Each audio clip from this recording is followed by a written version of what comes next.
PM Modi ने कैसे गजब गेम सेट किया है वो आप समझिए। पहले ट्रंप कनाडा से भिड़े, उसके बाद ईयू से भिड़ गए।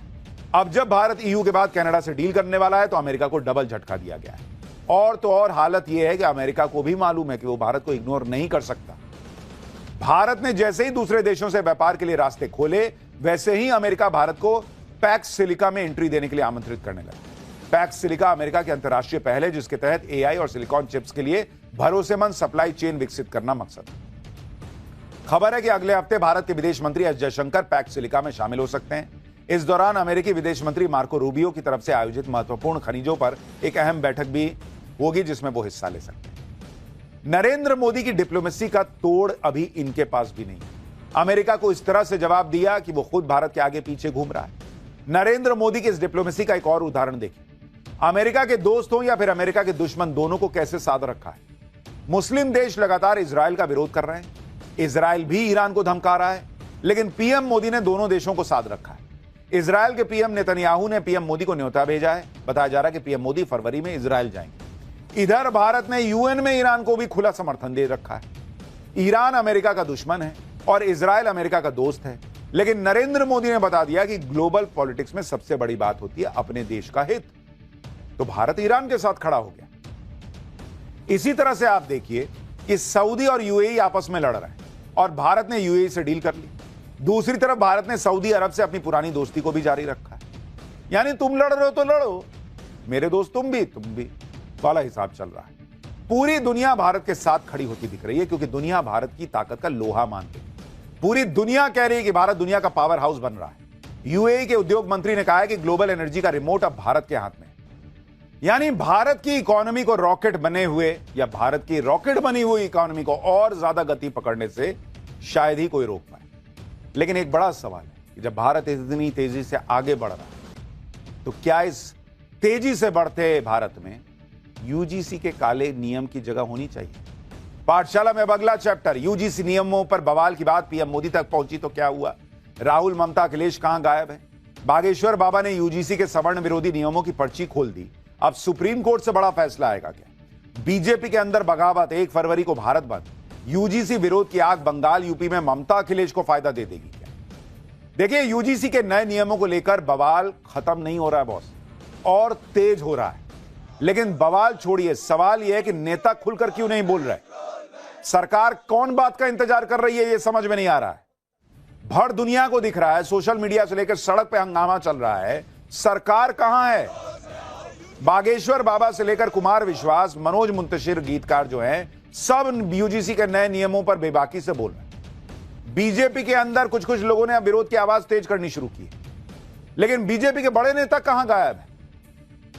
इन सब के बीच देश के युवाओं की बात करने का दावा करने वाले नेता चुप है।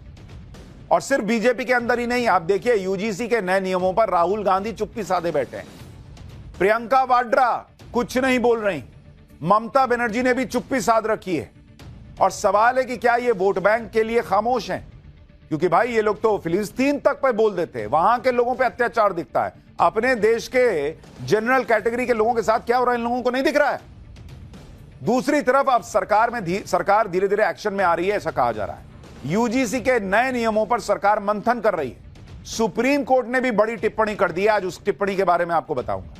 यूजीसी के नए नियमों का विरोध बढ़ता जा रहा है। बात में जेनजी की बात करने वाले राहुल गांधी गायब हैं, सरकार से सवाल किया जा रहा है। और केंद्र सरकार नए नियमों पर हो रहे विरोध के बाद अब यही खबर आई है कि मंथन कर रही है। क्या मंथन कर रहे हैं इतने दिन से भाई। छात्रों को पीएम मोदी से उम्मीद है कि वो उनकी बात सुनेंगे और नए नियमों में संशोधन करेंगे जिससे किसी के भी साथ भेदभाव ना हो। यूजीसी के खिलाफ किस तरह से प्रोटेस्ट हो रहा है, सुप्रीम कोर्ट ने यूजीसी के नए नियमों पर कौन सी बड़ी बात कह दी है, बागेश्वर बाबा से लेकर बॉलीवुड राइटर तक यूजीसी को लेकर अब क्या कहने लगे हैं, क्या नरेंद्र मोदी ये नियम वापस लेंगे, सब दिखाऊंगा। पहले एक झलक देखिए।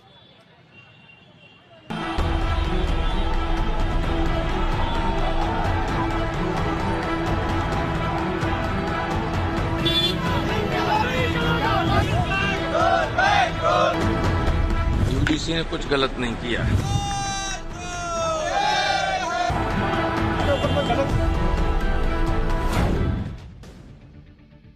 यूजीसी के खिलाफ हो रहे प्रदर्शन बढ़ते जा रहे हैं, लेकिन नेता चुप।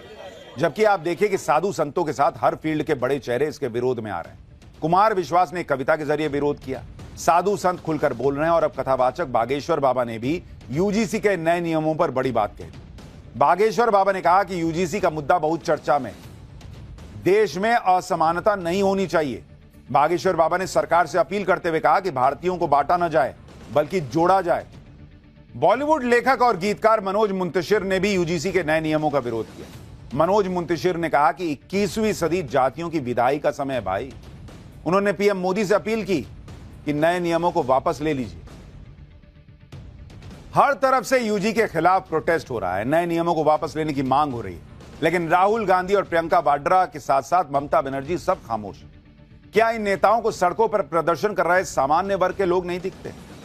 दूसरी तरफ सरकार इस मामले में अभी तक कोई मॉन्यूमेंटल आप कहिए या बड़ा एक्शन लेती हुई नहीं दिखी। यूजीसी के नए नियमों का मामला अब सुप्रीम कोर्ट पहुंच गया। सुप्रीम कोर्ट में यूजीसी के नए नियमों के खिलाफ याचिकाएं दाखिल कर दी गई। सुप्रीम कोर्ट से जल्द सुनवाई की मांग की गई। याचिका में कहा गया कि यूजीसी के नए नियमों में जनरल कैटेगरी के छात्रों के खिलाफ भेदभाव की संभावना है। इस पर चीफ जस्टिस सूर्यकांत ने कहा कि हमें पता है कि क्या हो रहा है, सुनिश्चित करें कि कमियां दूर कर ली जाएं। हम इस मामले को लिस्ट करेंगे। चीफ जस्टिस सूर्यकांत ने मामले की जल्दी सुनवाई की मांग पर भी विचार करने की बात कही। यानी सुप्रीम कोर्ट ने भी संकेत दे दिया कि जो हो रहा है ना वो दिख रहा है उसको, और इसको सुधार लिया जाए तो बेहतर है। हालांकि इस मामले पर सुनवाई की तारीख अभी तय नहीं की, जो जल्दी ही घोषित की जा सकती। यूजीसी के नए नियमों के खिलाफ सुप्रीम कोर्ट में कई याचिकाएं और एप्लीकेशन दाखिल हो चुकी। यूजीसी के नए नियमों के खिलाफ जिस तरह से प्रोटेस्ट हो रहा है, उसे देखते हुए अब सरकार भी थोड़ा थोड़ा जाग रही। सूत्रों के मुताबिक यूजीसी के नए नियमों पर सरकार जल्द स्थिति स्पष्ट कर सकती है। शिक्षा मंत्रालय में लगातार मंथन चल रहा है और सभी पहलुओं की समीक्षा की जा रही है। यूजीसी नियमों को लेकर जो भ्रम और विरोध सामने आया है, उसे दूर करने के लिए विस्तृत चर्चा हुई है। यूजीसी के नियमों का मकसद किसी भी वर्ग को निशाना बनाना नहीं है। नियमों के तहत गठित जांच समितियां निष्पक्ष होंगी और उसमें सभी वर्गों का प्रतिनिधित्व सुनिश्चित किया जाएगा। ये मीटिंग में आपस में ये लोग चर्चा की है, जिससे किसी भी प्रकार के भेदभाव या एकतरफा कार्रवाई की आशंका न रहे। जांच प्रक्रिया को लेकर उठ रहे सवालों पर जल्दी एसओपी जारी किया जाएगा। एसओपी में यह स्पष्ट किया जाएगा कि शिकायतों की जांच किस तरह हो, अधिकारियों की सुरक्षा कैसे सुनिश्चित की जाएगी और दुरुपयोग की संभावना को कैसे रोका जाएगा। सरकार छात्र संगठनों, शिक्षाविदों और संस्थानों से संवाद भी कर सकती है, जिससे अभी आशंकाओं का समाधान किया जा सके और नियमों को लेकर जारी भ्रम खत्म हो सके। लेकिन सवाल यह है कि अगर यह सिर्फ भ्रम का मामला है तो भ्रम दूर करने में इतना समय क्यों लग रहा है? और अगर आपको लगता है कि कुछ सुधार करने की जरूरत है, तो वो सुधार करके क्यों नहीं लाए इसको?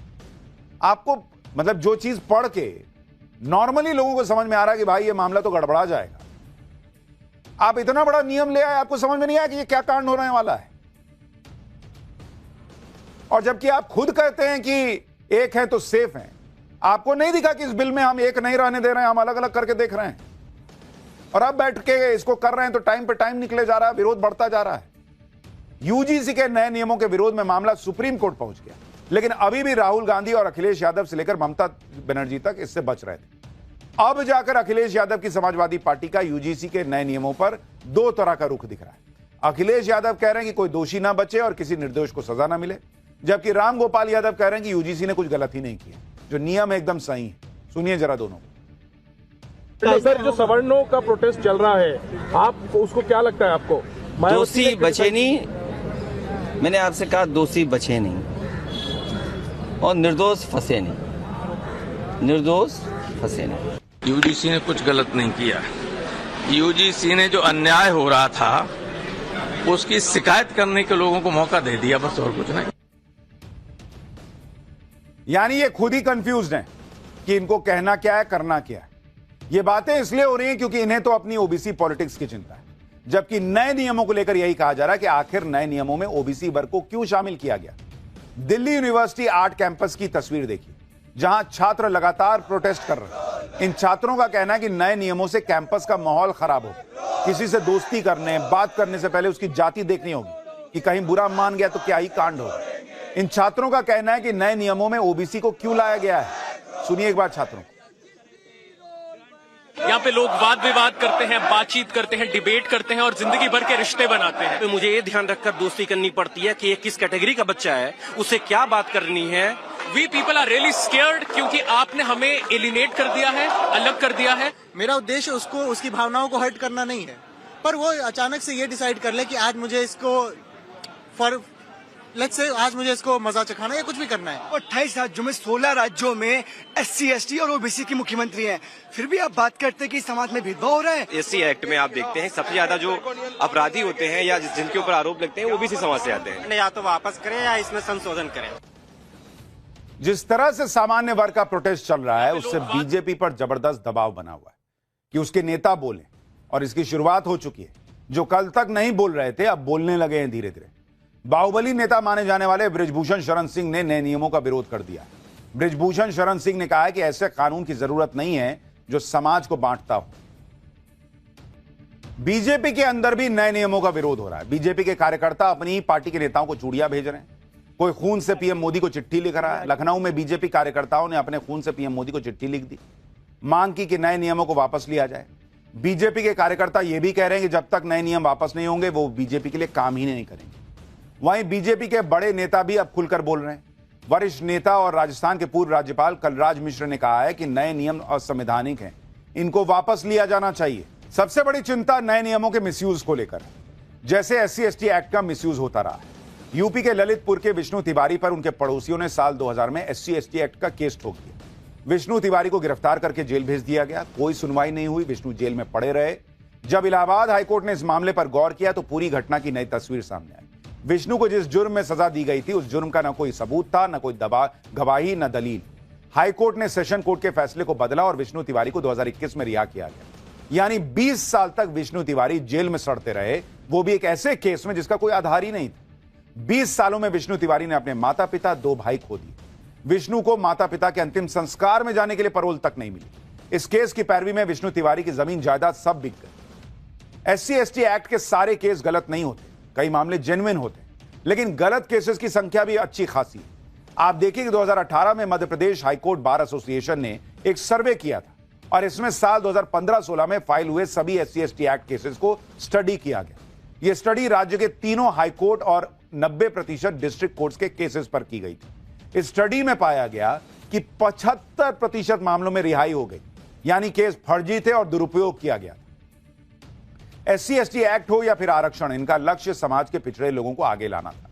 लेकिन SC, ST एक्ट का किस तरह से दुरुपयोग भी हुआ है वो भी सब जानते हैं। इसी तरह आरक्षण का लाभ लेने के लिए भी गजब गजब के गोरख धंधे किए जाते हैं। सुप्रीम कोर्ट ने आरक्षण का लाभ लेने के लिए धर्म परिवर्तन करने के मामले में सुनवाई की और याचिकाकर्ताओं को जमकर फटकार लगाई। दरअसल हरियाणा के नितिन पुनिया और एकता पुनिया ने मेरठ के सुभारती मेडिकल यूनिवर्सिटी में अल्पसंख्यक कोटे से एडमिशन लिया।